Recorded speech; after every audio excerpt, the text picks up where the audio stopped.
បាទសូមជម្រាបសួរពុកម៉ែបងប្អូនទាំងអស់គ្នាស្វាគមន៍មកកាន់ Channel Cambo C&E បាទថ្ងៃនេះខ្ញុំមានវីដេអូមួយដែលចង់ចែករំលែកជូនទៅកាន់បងប្អូនទាំងអស់គ្នាគឺទាក់ទងទៅនឹងការជ្រើសរើស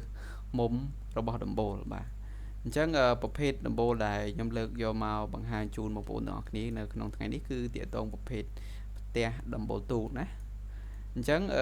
ខ្ញុំនឹងបង្ហាញបងប្អូនទាំងអស់គ្នាទាក់ទងទៅនឹងប្រភេទមុំដែលយើងត្រូវជ្រើសរើសតើយើងជ្រើសរើសប្រភេទមុំដំបូលបែបណាឲ្យត្រឹមត្រូវមើលទៅសមភ្នែកហើយនឹងត្រឹមត្រូវតាមបច្ចេកទេសដែលគេកំណត់ហ្នឹងអញ្ចឹងណាបាទអញ្ចឹងបងប្អូនតាមដានទាំងអស់គ្នាបាទបើយើងនិយាយពីថាការជ្រើសរើសមុំរបស់ដំបូលផ្ទះរបស់យើងគឺវាអាស្រ័យទៅនឹងជើងគោកមែនទេបងប្អូន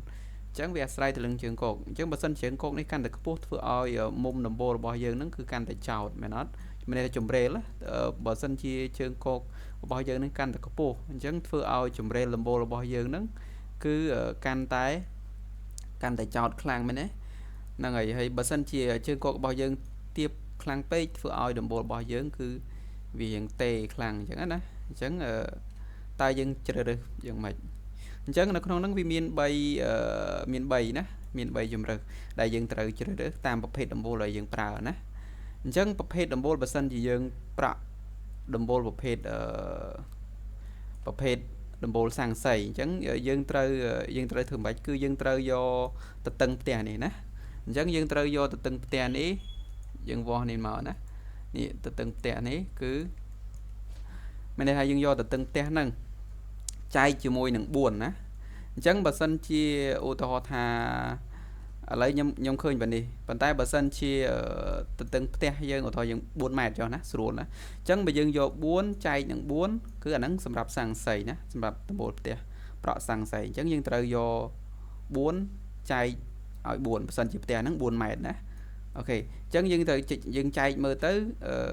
យើងទទួលបាន1មែនទេ4ចែក4ស្មើ1អញ្ចឹងកម្ពស់ជើងគោករបស់យើងហ្នឹងគឺយើងយក1ម៉ែត្រអញ្ចឹងណា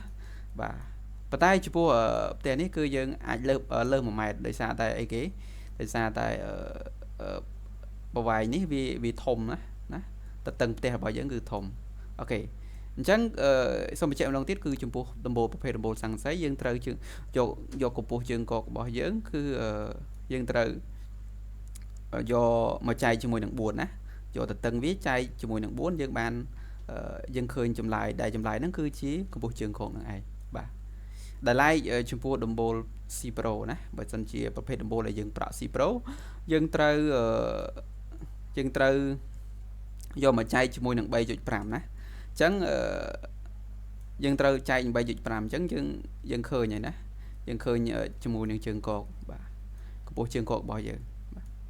ហើយមួយទៀតគឺជាប្រភេទដំបូលប្រក់ក្បឿងណាអញ្ចឹងសំទោសហ្នឹងហើយជាប្រភេទដំបូលដែលយើងប្រក់ប្រភេទក្បឿងអញ្ចឹងប្រភេទក្បឿងយើងយកប៉ុន្មានគឺយើងយកមកចែកជាមួយនឹង3ណា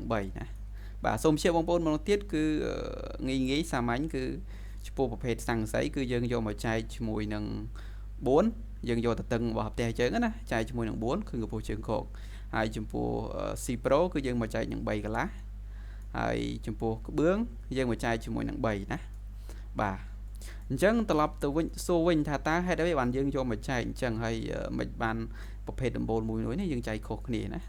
បាទចំពោះសាំងសីបើសិនយកថាដំបូលផ្ទះយើងហ្នឹងសំទោសបើសិនជាតតឹងផ្ទះយើង4ម៉ែត្រអញ្ចឹងយើងចែក9ទៅយើងបាន1មែនទេអញ្ចឹងកម្ពស់ជើងគោកយើង1ម៉ែត្រអញ្ចឹងបើយើងដាក់ទៅគឺកម្ពស់យើង1ម៉ែត្រហ្នឹងគឺវាត្រូវជាមួយសាំងសីហេតុអីត្រូវមិនអញ្ចឹងសាំងសីគឺជាប្រភេទដែកណាបែកដែកលោងទាំងអស់ណាពីដើមពីគល់ដល់ចុងរបស់វាដែលយើងប្រក់ហ្នឹងអញ្ចឹងបើទឹកភ្លៀងដែលជះមកគឺវាហូរបានលឿនណាអញ្ចឹងប្រភេទសាំងសីវាអត់មានឧបសគ្គអីទេអញ្ចឹងហូរបានលឿនអញ្ចឹងយើងអត់មានទំនោរអីច្រើនទេចំពោះសាំងសីអញ្ចឹងណាអញ្ចឹងទឹកហូរបានលឿនអញ្ចឹងយើងអាចដាក់រៀងទៀបបានណាអញ្ចឹងយើងចែកទៅឃើញ4យើង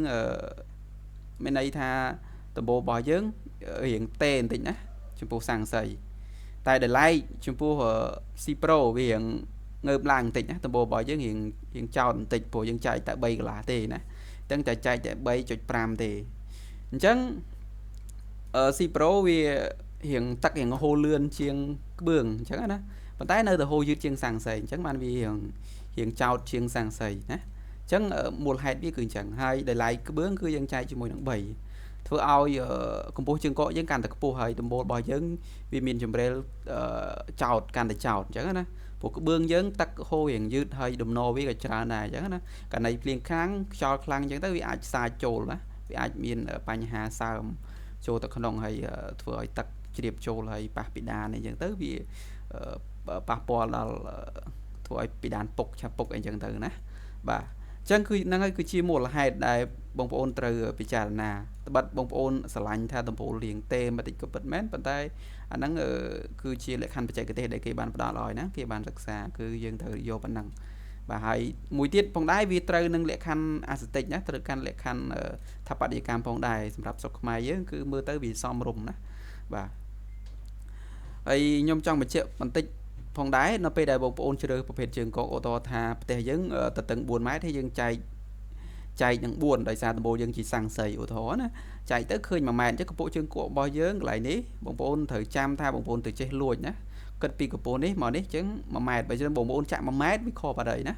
អញ្ចឹងបើបងប្អូនចាក់1ម៉ែត្រវានឹងខុសអញ្ចឹងបងប្អូនត្រូវលួចថាតើធ្នឹមកន្លែងនេះបងប្អូនប្រើជាប្រភេទដៃទីបឬក៏ចាក់បេតុងអញ្ចឹងចាក់បេតុងបើចាក់បេតុងខ្ពស់ណាហើយប្រភេទដៃទីបទំហំប្រមាណអញ្ចឹងបងប្អូនត្រូវដកគិតទូទាត់គ្នាកន្លែងហ្នឹងផងណា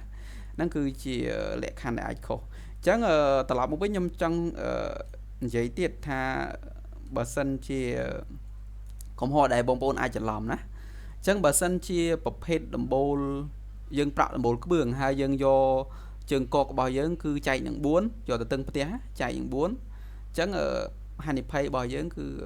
ទឹកអាចនឹងទឹកភ្លៀងមកខ្លាំងមកគឺអាចនឹងសាចូលណាអាចនឹងសាចូលហើយហូរយ៉ាងយឺតណាធ្វើឲ្យមានបញ្ហាអញ្ចឹងផ្ទះរបស់យើងវានឹងអាចនឹងមានបញ្ហាប៉ុន្តែបើសិនជាយើង